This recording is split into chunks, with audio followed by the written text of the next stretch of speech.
मतलब कि भूमि के नीचे तो मिट्टी होनी चाहिए ना।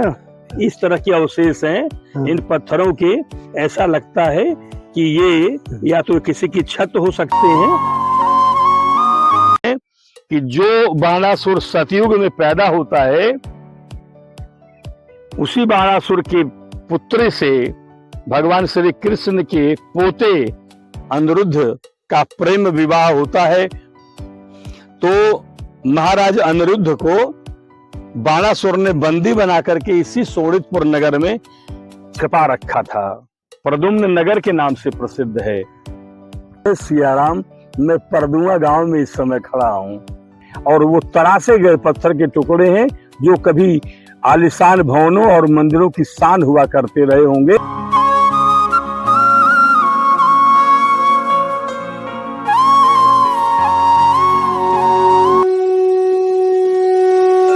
मित्रों, इस वीडियो में इस बार जो देखेंगे आप, जो देखने वाले हैं, वो बड़ा ही अद्भुत है और एक नई खोज की तरह है।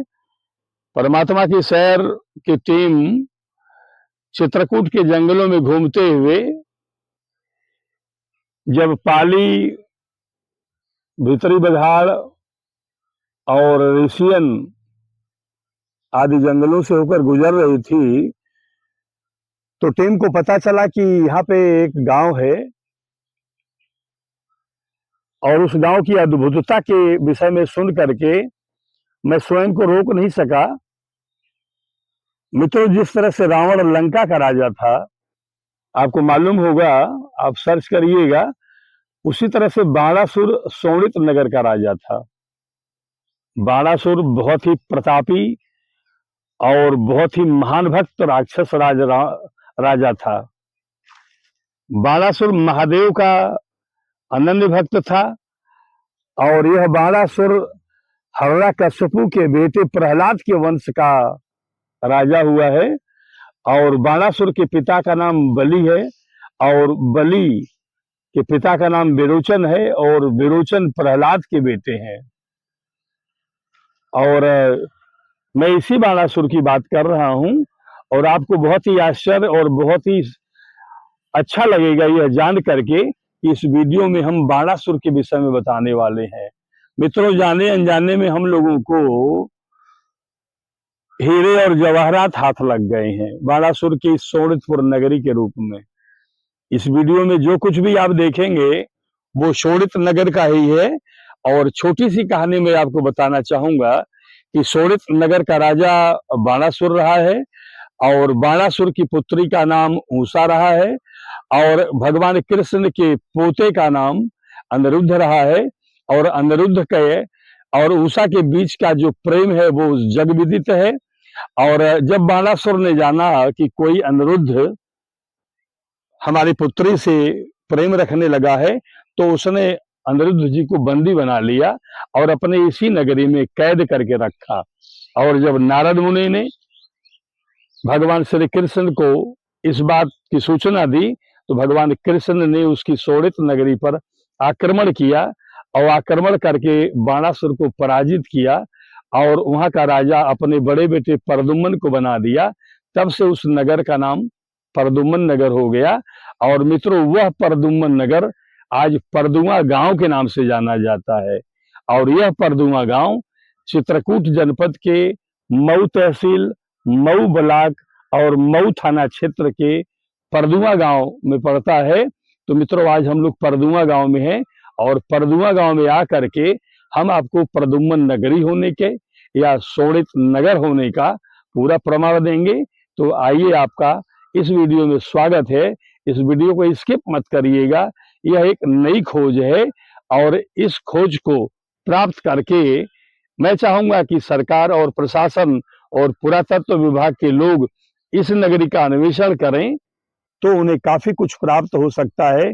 बहुत ही अद्भुत, बहुत ही अनोखा और बहुत ही शिक्षाप्रद। तो बोलिए सियावर रामचंद्र की जय, भगवान कृष्ण की जय। तो ये बाणासुर का शोणितपुर नगर है और इस शोणितपुर नगर के बारे में मेरे पास भावनाएं बहुत हैं लेकिन वो भावनाएं शब्द बन करके बाहर नहीं आ पा रही हैं। फिलहाल हम आपको द्वापर युग की ओर ले चलते हैं कि जो बाणासुर सतयुग में पैदा होता है, उसी बाणासुर के पुत्र से भगवान श्री कृष्ण के पोते अनिरुद्ध का प्रेम विवाह होता है। उषा से आप सबको मालूम है। तो महाराज अनिरुद्ध को बाणासुर ने बंदी बना करके इसी शोणितपुर नगर में छिपा रखा था। और भगवान श्री कृष्ण को जब नारद जी से ये पता चला कि उनके पोते को बाणासुर ने बंदी बना लिया है, तो भगवान श्री कृष्ण तो भगवान है, उन्होंने चढ़ाई कर दिया शोणितपुर नगर पर। और शोणितपुर नगर पर चढ़ाई कर दिया और बाणासुर इतने प्रबल महाराक्षस का पराभव कौन कर सकता है? कोई भगवान जैसा ही कर सकता है। और भगवान श्री कृष्ण ने यहाँ आकर बाणासुर की सारी 1000 भुजाएं काट डाली, उसको पराजित किया और अपने पोते अनिरुद्ध को मुक्त कराया। और मैं आपको ये बताना चाहता हूं कि भगवान श्री कृष्ण और माता रुक्मिणी, उनकी पटरानी पत्नी महारानी, इनके बीच एक पुत्र हुए हैं, उनका नाम है प्रद्युम्न, सारे लोग जानते हैं। तो महाराज कृष्ण ने, भगवान कृष्ण ने अपने बड़े बेटे प्रद्युम्न के नाम से एक नगरी बसाई। उस नगरी का नाम पौराणिक ग्रंथों में प्रद्युम्न नगर के नाम से प्रसिद्ध है। प्रद्युम्न नगर के नाम से प्रसिद्ध है। और मित्रों, ये तो बात द्वापर की है कि भगवान कृष्ण ने शोणितपुर नगर के इस हिस्से को कब्जा किया और इस नगरी का नाम उन्होंने प्रद्युम्न नगर बनाया और अपने बड़े बेटे प्रद्युम्न को यहाँ का शासक बना दिया। लेकिन मित्रों, वही प्रद्युम्न नगर आज की तारीख में चित्रकूट जिले का मऊ तहसील है, मऊ थाना भी पड़ता है और इस गांव का नाम परदुआ है। आप समझ लीजिएगा क्या नाम है? परदवा। मतलब जो द्वापर युग का जो राज्य होता था प्रद्युम्न नगर, वो आज परदुआ गांव है। तो मित्रों, जय जय सिया राम। मैं परदुआ गांव में इस समय खड़ा हूं और इस परदुआ गांव में मैं जब सुना चित्रकूट जाते समय, तो मैंने सोचा कि चलते हैं और देख लेते हैं। लेकिन यहाँ आने के बाद आज भी ऐसे जीवंत प्रमाण सामने हैं जो कि ये चीख चीख करके साबित कर रहे हैं कि यहाँ पर किसी भी युग में बड़े बड़े विशालकाय महल, मतलब आप ये समझ लीजिए कि सोने जैसे तरासे गए पत्थर यहाँ कूड़ों के भाव बिखरे पड़े हैं। मतलब जगह जगह पे देखेंगे तो पत्थरों के टुकड़े हैं और वो तरासे गए पत्थर के टुकड़े हैं जो कभी आलिशान भवनों और मंदिरों की शान हुआ करते रहे होंगे। आज उनकी ये स्थिति है। अभी हम लोग जहाँ पे खड़े हैं, अभी यहाँ पे हमारे साथ एक बुजुर्ग हैं और उनसे हम बात करेंगे। प्रणाम। प्रणाम प्रणाम प्रणाम। बाबूजी का शुभ नाम? रतनधर द्विवेदी। बाबूजी का नाम श्री रतनधर द्विवेदी है। कुछ स्थलीय निरीक्षण में या बचपन से आपने जो कुछ यहाँ के विषय में देखा है, उस चीज के विषय में हमारे सुधी दर्शकों को, हमारे भक्तगणों को, हमारे मित्रों को अवगत कराइए। ये त्रेता युग की बातें तरफ से उनके राम भगवान के बाणासुर का स्थल जो बताया गया था, शोणितपुर गांव। शोणितपुर गांव का प्रमाण ये मिलता है कि बाणासुर की नगरी थी। बाणासुर की नगरी थी तो यहाँ कुछ पदचिन्हों के द्वारा उसका जो विस्तार था, तो जो किला था तो ये शोणितपुर में था और एक स्थान तपोभूमि थी ऋषियन, और उनकी माँ का नाम कोटरा था। तो ये किन कहानियों में मिला गया कि की आप वो हिमालय प्रतिदिन जाया करते थे बाणासुर तपस्या करने, कैलाश। तो शंकर जी कहें कि नहीं, आप यहाँ मत आइए, आप वृद्ध अवस्था हो चुकी है।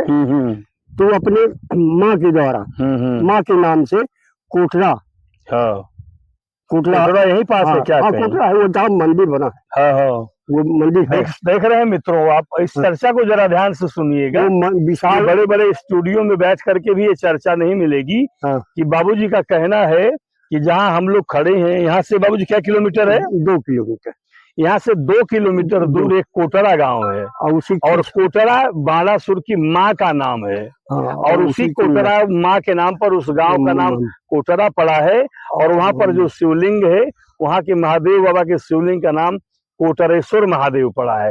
हम बाबूजी फिर आगे बताएं। और वो स्थान जो है उसी के ठीक सामने 1 किलोमीटर पहाड़ से दक्षिण, उत्तर से दक्षिण, जमुना से दक्षिण है, कोटरा से ऋषियन तपोभूमि है। आप समझ रहे हैं, ऋषियन तपोभूमि यमुना जी के ठीक किनारे है। और बाबूजी का कहना है कि उस कोटरेश्वर महादेव कोटरा गांव से महज 1 किलोमीटर दूर ऋषियन स्थल है, जहां बाणासुर तपस्या किया करता था। और तालाब बनवाया हुआ है, और उस तालाब के अंदर 11 मंदिर के वो खंडार मिले थे। 11 मंदिर उसने बनवाया था तालाब के अंदर, ऋषियन जंगल में जो तालाब बाणासुर ने बनवाया था अपने स्नान ध्यान करने के लिए। उसमें आज भी 11 मंदिर के खंडार हैं। 11 मंदिरों के खंडर आज भी 11 शिवलिंग मंदिरों के। जी बाबू। और वो हमारे बचपन काल में मूर्तियों से ऋषियन स्थान भरा था। भरा था। आज 25-30 साल पहले वहाँ पर लूटा गया। लूटने पर मूर्तियां सब चली गई जी, देवियों की। बाबूजी यहाँ के विषय में बताएंगे? हम बताएंगे। वहाँ की मूर्तियां चली गई। मूर्तियां चले जाने के बाद वो खंडार के रूप में बचा है। वहाँ शिवलिंग था। शिवलिंग अष्टधातु के शिवलिंग, बाणासुर का बनाया हुआ शिवलिंग था। वो भी मतलब मुगल पीरियड में गया कि अंग्रेज पीरियड में गया। ये पूर्वज हमारे बता रहे हैं कि अष्टधातु सोने, चांदी, तांबा, इससे बनाई मूर्ति उनकी प्राप्त। बाबूजी यहाँ के विषय में ये बताया जाता है कि यहाँ पे अभी 2, 4, 3 फुट की गहराई में अगर जाया जाए, खुदाई किया जाए, तो यहाँ पे कुछ पुरातन समय के कुछ पहचान चिन्ह मिलते हैं। वो क्या है? जैसे पत्थर, पुरानी ईंटें मिलते हैं, और नक्काशी के पत्थर मिलते हैं। यानी श्रृंगार मकान की जिस प्रकार श्रृंगार करने के लिए आज जैसे हमारे संगमरमर से बना करके वो करते हैं, उस समय तराशा करके उनके पत्थर को खुदाई कर करके उस मकान में लगाने के चिन्ह मिलते हैं। मंदिर के भी चिन्ह मिलते हैं। मतलब पुरातत्व विभाग अगर यहाँ की खुदाई करे, अन्वेषण करे, तो यहाँ की भीतरी भाग में, यहाँ की जमीन के नीचे मिलेगी कुछ अलग चीज मिलेगा। और जो ये सोनपुर के सुरक्षा के लिए यानी वो बनाया गया था बॉर्डर, यानी पहरा, मतलब पृथ्वी के द्वारा, वो आज भी चिन्हित हैं, खड़े हैं। बाबूजी यहाँ के विषय में भी कुछ बातें चल रही है यहाँ पर, ये कि यहाँ क्या है? यहाँ पर कोई मतलब किस समय की बात है, इसको जगशाला, यहाँ पे जो हम लोग खड़े हैं, ये उनकी जगशाला थी। यमुना जी के किनारे मित्रों, ये थोड़ा सा इधर दिखा दे, किनारे घुमा करके, यमुना जी के किनारे जहाँ पे हम लोग आज खड़े हैं, वहाँ पर बाणासुर की यज्ञशाला हुआ करती थी। और शायद मंडपा भी मंडपा बोलते हैं इसको, आज भी मंडपा कहा जाता है। मंडपा का मतलब मंडप से लिया जाता है। और मंडप वहाँ होता है जैसे कि यज्ञ होता है, तो वहाँ पे मंडप सजाया जाता है। तो पक्की बनाई गई। आज भी वो मंडप के मंडपा के नाम से प्रसिद्ध है। हम लोग जहाँ पे खड़े हैं, यहाँ पे अगर खुदाई किया जाए तो मंडप यानी कि यज्ञशाला के सारे प्रमाण आज भी मौजूद मिलेंगे। और ये देखिए पुरानी गारा, ये चूना और काकर से बनाए गए। ये देखिएगा आप कि ये जो दिखाई पड़ रहा है, ये जो है, ये मतलब कि भूमि के नीचे तो मिट्टी होनी चाहिए ना, लेकिन यहाँ भूमि के जहाँ पे हम लोग खड़े हैं उसके नीचे इस तरह के अवशेष हैं इन पत्थरों के। ऐसा लगता है कि ये या तो किसी की छत हो सकते हैं, और यहीं पे मंडपा नामक स्थान रहा है। ये बाणासुर का यज्ञ स्थल रहा है। यही भक्ति थे मित्रों, बाणासुर महादेव बाबा का भक्त रहा है। और इस प्रदुमन नगर में मैंने आकर के देखा कि बड़े बड़े विशालकाय वृक्षों के नीचे असंख्य शिवलिंग आज भी मौजूद है। पुरानी कलाकृतियों वाले यहाँ भैरव बाबा, अद्भुत दृश्य है जो कि हम आपको नीचे के सीन में दिखा रहे हैं। या आने वाले वीडियो में, इसी वीडियो में आगे हम आपको दिखा रहे हैं। और मैं ये कहना चाहता हूं कि बाणासुर महादेव बाबा का भक्त रहा है, इसलिए उसके इस राज्य में यह प्रबल प्रमाण है कि जहां तहां महादेव बाबा अपने विभिन्न स्वरूपों में बिखरे पड़े हैं, यहाँ हर जगह मौजूद हैं। जैसा कि अभी हमारे बाबूजी बता रहे हैं कि बाबूजी यहाँ पे मंदिर के क्या आप बता रहे हैं? ये मंदिर था, पुराना मंदिर। हाथ उठा के दिखाओ सामने, वो आगे जो टिकरी है, हाँ वो मंदिर के खंडहर है। हाँ, अंगुली देखो, ये उसके नग भी टुकड़े, मंदिर के तोड़े हुए नग विशाल जन्नत जी में पड़े भी है और ऊपर भी है। हाँ, ये उस स्थान पे मित्रों, हाँ, जैसा कि हमारे बाबूजी बता रहे हैं, उस लाइन में हाँ, यदि ढूंढा जाए तो आज भी विशाल का मंदिर के अवशेष हैं। बहुत ही सघन जंगल है, यमुना जी का किनारा है और लोगों ने अपने खेतों को झटके वाले तारों से घेर रखा है। इसलिए क्षमा चाहता हूँ, वहां पहुंच नहीं पा रहा हूँ, लेकिन बाबूजी का कहना है कि वहां पे बड़े मंदिरों का अवशेष है और मान्यता है कि उस मंदिर की स्थापना भी इस यज्ञशाला की तरह बाणासुर ने ही कराई थी।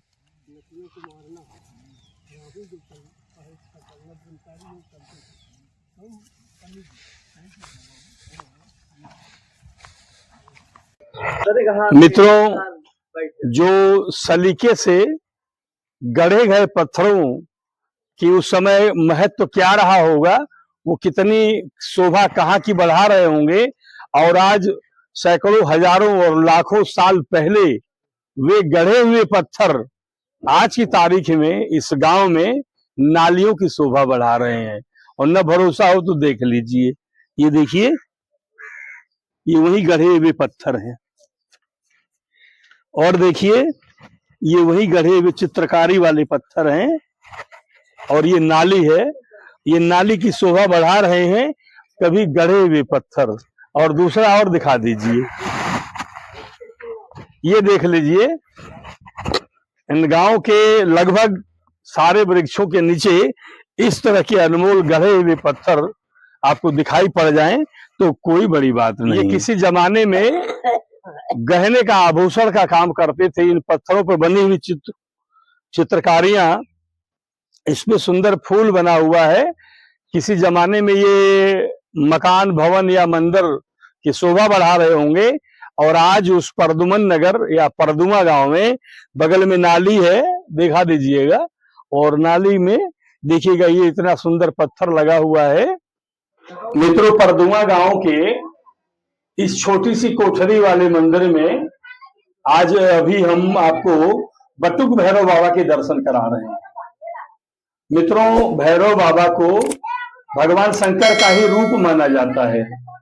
और भैरव दो प्रकार के होते हैं, एक काल भैरव और एक बटुक भैरव। बटुक भैरव को भगवान शिव का बाल रूप माना गया है, और जबकि काल भैरव को भगवान शिव का उग्र रूप माना गया है।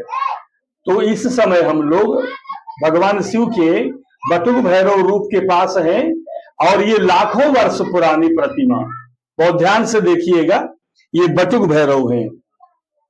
बटुक भैरव और काल भैरव की मूर्तियों की स्थापना बाणासुर ने अपने राज्य की रक्षा के लिए किया था।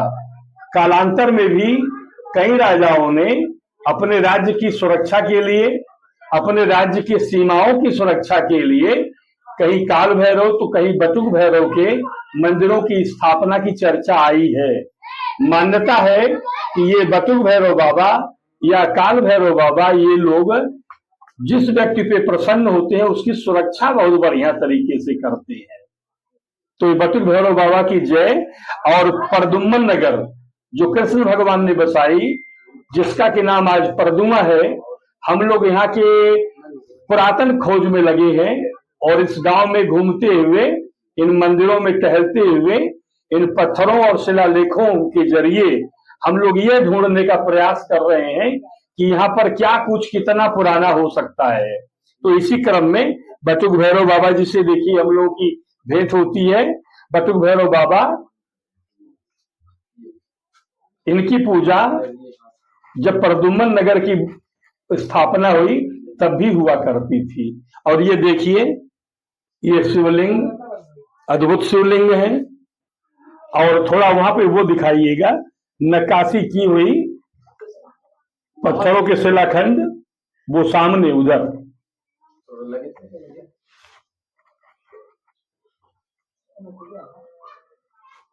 इस गांव में बटुक भैरव की स्थापना होना अपने आप में बहुत बड़ी बात है।